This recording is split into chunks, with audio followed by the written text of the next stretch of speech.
Have you ever felt disheartened after days, months, or even years of diligent chanting, praying, and reading sacred texts, only to realize that something still feels missing? Have you ever wondered why, despite your unwavering devotion, you've never truly felt the presence of the Buddha or the transformative light that spiritual masters speak of? Could it be that the true doorway to spiritual experience is not in the ritual, but in the unnoticed, everyday gestures of love and compassion? Welcome back to the channel, dear friends. This space is not for those seeking perfection, but for those seeking sincerity. Today, we are going to dive into one of the most commonly misunderstood aspects of spiritual life, the misconception that awakening comes only through formal rituals, when in fact, the deepest transformation often hides in the most unremarkable moments of your daily life. Let's begin by examining a core misunderstanding. Many believe that enlightenment is some mystical, celestial explosion, a sudden blaze of divine light descending during meditation, and while some have experienced moments like this, they are rare.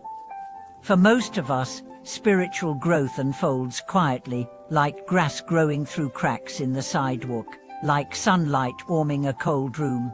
Invisible, but powerful. So why is it that, after reciting the Lotus Sutra, the Heart Sutra, and the Diamond Sutra hundreds of times, you still feel the same fears, the same anger, the same loneliness?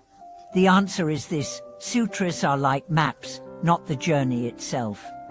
You can read the map again and again, but if you don't walk the path, you'll never reach the destination.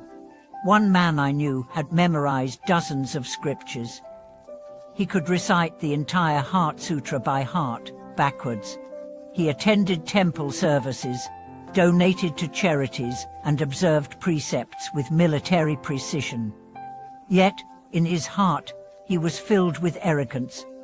He judged others harshly, snapped at his employees, and rarely showed compassion even to his family.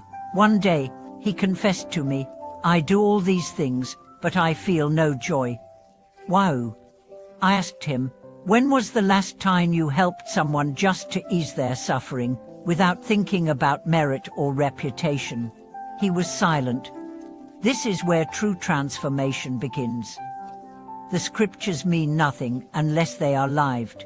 The Buddha's words are not just to be memorized, they are to be enacted, embodied, and practiced in the smallest acts of daily life.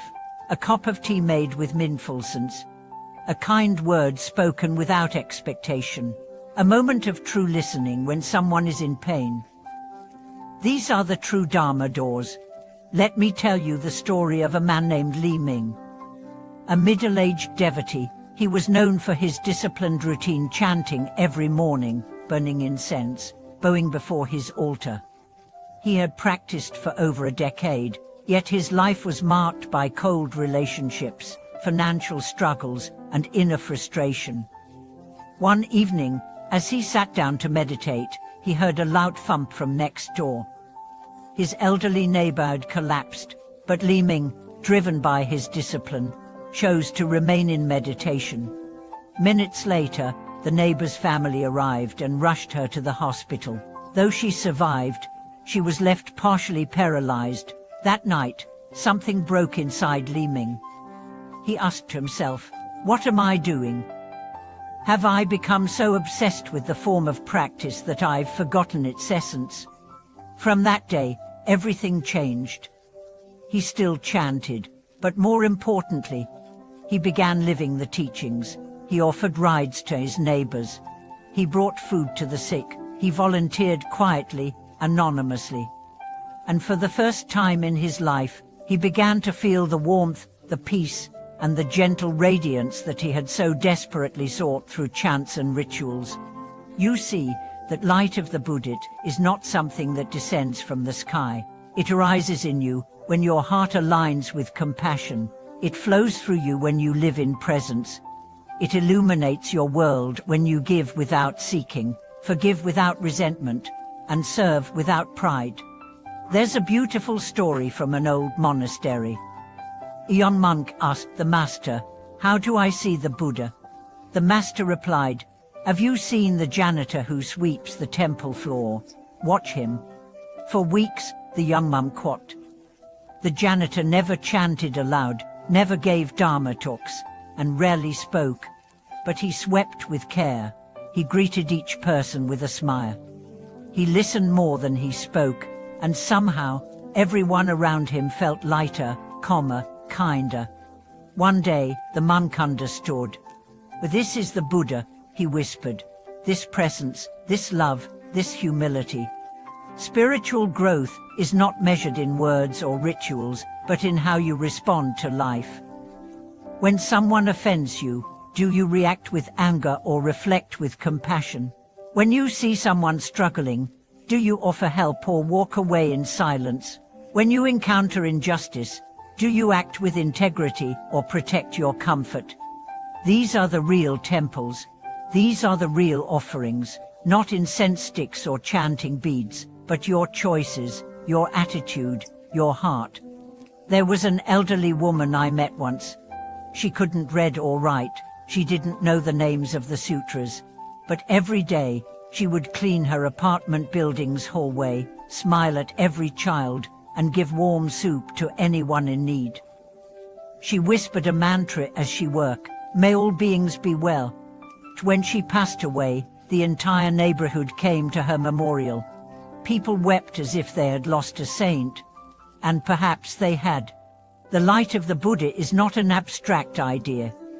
It's the glow in the eyes of those who serve selflessly. It's the warmth in the hands that comfort the sick. It's the silence of one who forgives. And it is available to you, right now, not when you perfect your practice, but when you embody its heart. So ask yourself, are you living your practice? Or are you just reciting it? Do your neighbors feel your compassion? Do your co-workers see your integrity? Do your children experience your patience? Do strangers feel seen by you? Because that's where the Buddha lives, in your kitchen, your office, your street corner, your handshake. The next time you read a sutra, don't just read, pause, let a phrase enter your heart. Reflect on how you can live it. If the text speaks of generosity, go give. If it speaks of silence, practice restraint. If it speaks of wisdom, observe your thoughts. In this way, the words will no longer be ancient ink, they will become your breath.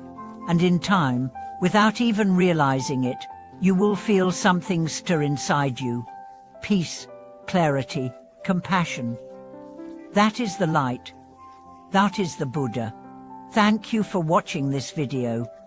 If something in this message spoke to your heart, I invite you to share your own moments of unexpected awakening in the comments. And if you haven't already, please like, subscribe, and ring the bell to stay connected on this journey. Let us continue walking together, not toward a distant enlightenment, but toward the sacredness of each moment.